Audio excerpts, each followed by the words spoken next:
Now, let's talk about what exactly a company should do in order to maximize its profit. What is the level of output which allows it to earn the highest amount of money? To do this, let's have a look at the example. We have certain production function. We have a company producing different number of units, varying from 0 to 7. As it increases its output, its total revenue will increase as well, according to the rules which we've covered already. Initially, total revenue increases, reaches some maximum, and then it starts to drop, depending on elasticity of demand. We also have certain costs which increase from £6, fixed cost of production, which do not depend on output. Even when output is 0, there will be some costs incurred, and then costs go up as output increases. We can calculate the difference between total revenue and total costs, and this will give us the number for our profit. For example, when output is equal to 0, no profit is made, however fixed costs are incurred, so total profit is negative, -6. This is our loss which we make. As we start increasing our output, total profit will start to accelerate. Total costs will grow at a lower rate compared to total revenue, and as a result we'll start making some profit. We will reach some maximum. Profit is maximized for level of output which is equal to 3 units. The difference between revenue 18 and costs is 4, is highest here. As we keep producing more and more output, costs start to increase at quicker rate compared to revenue. Costs accelerate so quickly that eventually they will become greater than revenue generated from selling additional units, and our profit will become negative as well. If we draw this information on a graph, we will be able to derive the point of maximum profit, and we can do this using two approaches. First of all, let's use total curves. We will try to maximize the difference between total revenue and total costs. Let's have a look how it's done. So this is our graph for total revenue, which we've covered already many times. We add the graph for total costs. That's some nonlinear function which originates at the level of fixed costs and then goes up. Here on this graph we can also add a graph for total profit, which we've just calculated. At an area of output where total costs, red line, exceeds total revenue, blue line, our profit is negative. So up to this level of output, up to approximately 1.5 units, we are making losses. Our costs, red line, is greater than our revenue. Then there will be a range of output between approximately 1.5 and 4 and something units. Our total revenue, blue line, is greater than costs, and as a result we make some positive profit. And beyond this level of output, beyond approximately 4.5 units, our costs start to increase quicker than our revenue, and our revenue actually starts to decline for some level of output, and as a result we start making losses again. In other words, there is some profitable range of output. It's approximately this area. If company operates within this range of output, it will be able to make a profit. And what we are trying to achieve, we'll try to find the level of output which will allow us to reach the point of maximum on our profit line. This level of output can be found at the point where the vertical distance between blue line, total revenue, and red line, total costs, is the highest. Apart from this, we can also identify two important points on this graph, which are points A and B. These are the points which are called break-even points. These are points where our total revenue is just equal to total costs. They cross each other, these two lines cross each other, so at points A and B, our total revenue is just equal to total cost, which implies that no profit or loss is made. We've made zero profit. These points can also be found at the point where average cost per unit is just equal to average revenue per unit. In other words, our price of a product is just equal to average cost of production, so no profit or loss is made. These are our break-even point, important points for economists and accountants alike. And as I mentioned, our objective as a company is to maximize the profit. So we'll try to identify the level of output which will allow us to reach the maximum of profit, and this can be found at the point where the vertical distance between two lines is maximized. We are trying to maximize this gap, which allows us to maximize the profit. This is point D. In our case, the maximum profit will be achieved, which will be equal to £4, where total revenue is equal to 18 and total costs at point E is equal to £14. So our profit at point F is equal to £4. This is what we've managed to generate. This is the best production level for this particular company.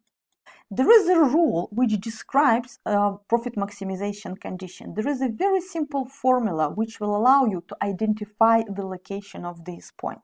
In order to maximize its profit in the short run, the company needs to select a level of output such as its marginal revenue equals to marginal cost. Could you please, if you make notes, put an exclamation mark next to this particular formula? This is the most important formula in microeconomics. It describes so many things in reality. It allows to make so many decisions. Its importance cannot be overestimated. In order to maximize the profit in the short run, the firm should select the level of output such that its marginal revenue equals to marginal cost. Let me explain this. Let's imagine that originally we operate at some different level of output. So we produce some amount of output where marginal revenue is greater than marginal cost. We do not satisfy this condition. What does this mean? If at our original level of output marginal revenue is greater than marginal cost, it implies that the more we produce when output increases, when we increase output, total revenue will increase by more compared to total costs, while total costs will increase by a little bit. When we produce more, we will increase both revenue and costs. Cost will go up when you have to make more items. However, marginal revenue, additional revenue earned from generating extra units of output will exceed additional costs. Increase in total revenue will be greater than increase in total costs. This is what this statement implies. It means that total revenue will increase by more than total costs. It means that our profit is not maximized. It will go up. When we produce more units, total revenue will increase quicker than total costs and we will increase our profit, which means that at the moment we are not maximizing our profit. We would be better off by increasing output. Let's have a look at some different situation. Let's imagine that we are in a situation when marginal revenue is less than marginal costs. This is what our second paragraph states. When marginal revenue is less than marginal costs, it implies that when we produce more, when output goes up, total revenue will increase at a smaller rate compared to total costs. Total costs will go up by high amount compared to total revenue. Marginal costs, additional costs of extra unit of output will exceed additional revenue that it generates. It's not worthwhile to produce this product. It costs us more compared to the actual revenue it can make, which means that if we keep producing this extra unit of output, if we keep increasing our production, our profit will actually decline. It will go down. Our additional costs are higher than additional revenue, marginal revenue less than additional costs. Profit will go down, which means that our current production level is not optimal again. We would be better off by reducing output, by eliminating these extra unnecessary costs. This will allow us to avoid these losses and our profit would be higher in this situation. In other words, when marginal revenue exceeds marginal cost, our profit can increase from increasing production. We are not maximizing our profit in this particular situation. When our marginal revenue is less than marginal cost, again, we would be able to increase our profit by reducing output rather than increasing output. Our current output is not optimal again, which implies that there is an only point where our profit is maximized, and this is the point where marginal revenue is exactly equal to marginal cost. Because at this particular point, we are unable to increase our profit by reducing or expanding production. This is the point where profit is maximized. Output level is optimal, is best for the company. We cannot do better than this. We managed to select a level of output which allows us to generate the highest possible profit. That is why we've managed to derive this rule, MC equals to MR rule. And you need to memorize it. It's a very simple rule, but this is the most important rule in microeconomics. Let's add this rule to the graph. I've mentioned that there are two ways to represent profit maximization graphically, using totals, comparison between total revenue and total cost, and trying to find the biggest gap between these two curves. Let's use another method, which I've just described, MC equals to MR method.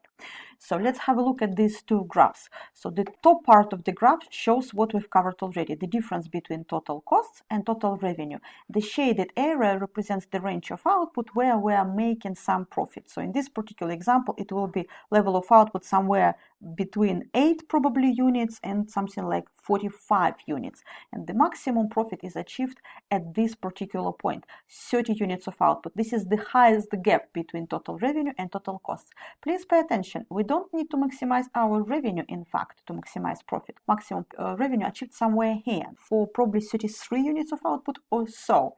However, maximum revenue does not guarantee profit. If we try to produce at this point, our profit will be shown by this vertical distance, which is slightly smaller compared to the optimal point. These are our two break-even points. These are 2 points where total revenue is just equal to total costs. Maximum profit is shown by this distance. And what is important is that this maximum profit is achieved exactly at the point where marginal revenue crosses marginal cost curve. If you look at the bottom part of the diagram, it represents another set of cost curves which we've drawn in a previous lecture. So this is our demand curve, AR or price line demand curve, showing the demand relationship between price and output. MR curve showing marginal revenue. As we've covered previously, marginal revenue is not equal to price and normally it's below the price. And I've told you that these two curves originate from the same point, but marginal revenue line is steeper. And then we impose our cost curves. We have average cost curve, which has its minimum, and we have a marginal cost curve, which passes through the point of minimum of average cost. And what is important here is that highest level of profit is achieved exactly at the point where marginal cost line crosses marginal revenue line, where they're equal to each other. 30 units of output in this particular example is the best optimal output level, which allows the company to maximize its profit. MC equals to MR rule, and this is the rule which we'll use in seminars. There will be a few exercises where you will be asked to apply this rule and identify this level of output, which would be the best for the company. And you will need to do this in different market structures, and we'll cover this information later this week, how to find profit maximization rule in a graph for different market structures. There will be some differences in the graph. However, this rule will stand regardless of the market structure. It's the main rule in microeconomics, and it will apply to all firms working in all types of markets. In perfect competition, monopolistic competition, monopoly. We'll cover this in Friday lectures. But what is also important is that it will not only apply to different markets, it will also apply both to short and long run. In the long run, company will generate highest profit if it operates at the point where long run marginal revenue equals to long run marginal cost. So this is the most important rule. Please memorize this. This is it for today. So this is what you need to cover now, and at the end of the week we'll start applying this rule to different market structures. That's it for now. Thank you very much for joining me. Talk to you later. Bye bye.